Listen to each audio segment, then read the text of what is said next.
on, DjEphixa. Show us the meaning of haste.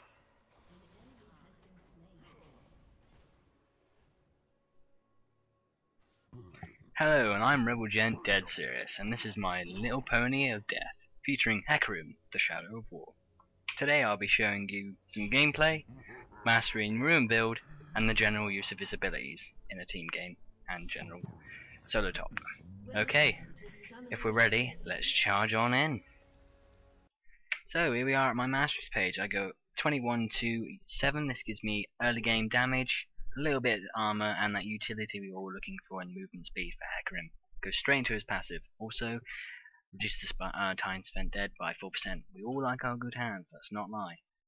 I've also called this horse boy, you know, just because he is a horse and he is not a boy, but you get my idea. Anyway, into runes. I take 9 integrated seal of resilience, 9 into greater mark of desolation, and 9 integrated warding. I only have one great quintessence of swiftness moment. I will be placing great quintessence of desolation with 2 more of those. Going back to the masteries, you can go more tanky with him. I have seen it early game. I was against another Hecarim who went tanky. In the early game, he did beat me down. I was at my tower, but obviously because he pushed so hard, I was able to farm and get that back.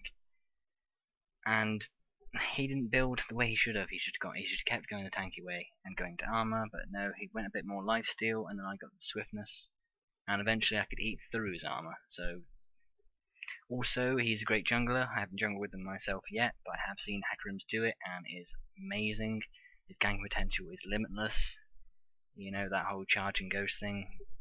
If you don't see it coming, then you're gone. So remember, people, if you're solo top, get your wards. Noob the snake, don't want that. Get your wards.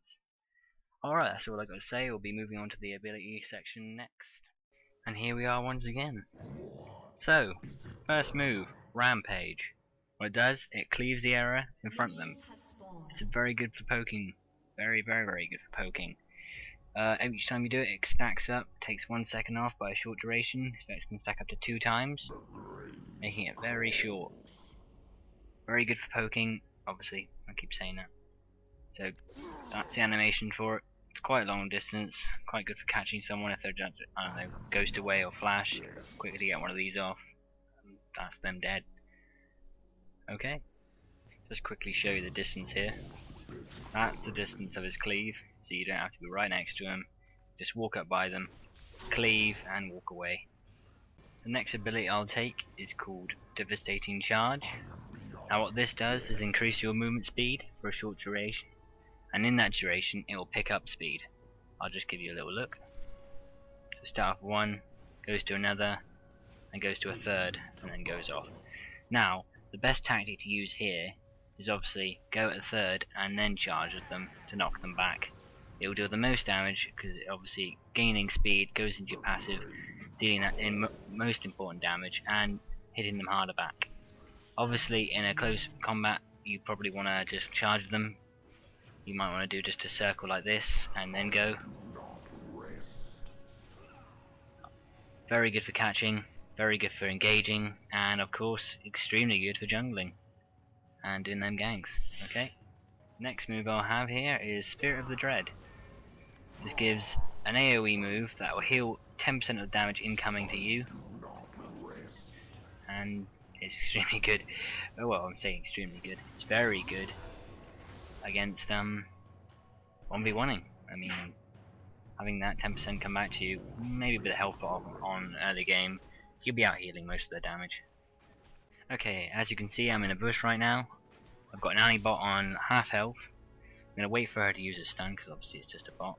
She might use it on the other bot coming up. But what I'm going to do is I'm going to run round, turn around and charge in with Ghost on. Then I'm going to immediately Rampage and Spirit of the Dread on. So here we go.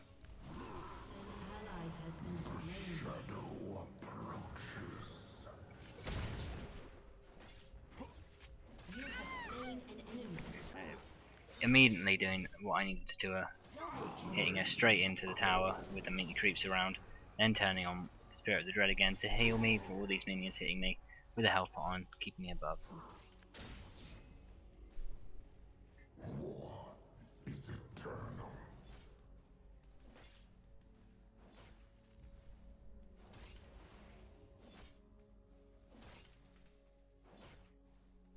depending on whether you want to charge in more, you want to go into another point of charge, or you want to go for another point of rampage. I usually go for rampage, it's the more important one, and then charge again.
I've just killed off the Antibot by being able to chase her out, because she obviously was low on my health. I chased her out the lane and then just charged into her. I'm now waiting for this grave to come further forward so I can charge up my devastating charge, go into him with a Spirit of the Dread and Rampage, and that should probably kill him. Okay, let's go.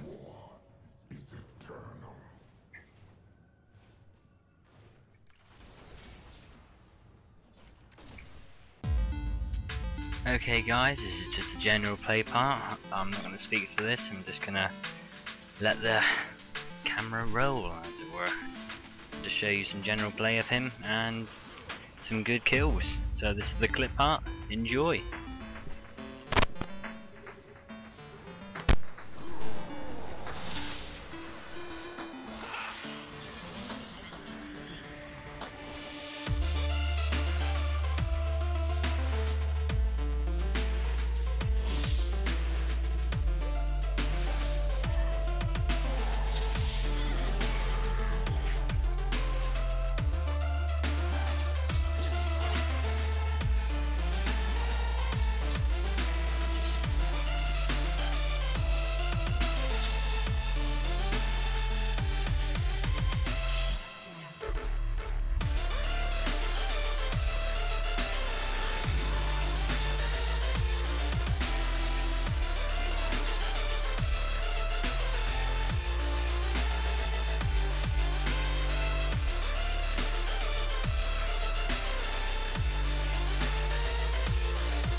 And that concludes the My Little Pony of Death episode of LOL.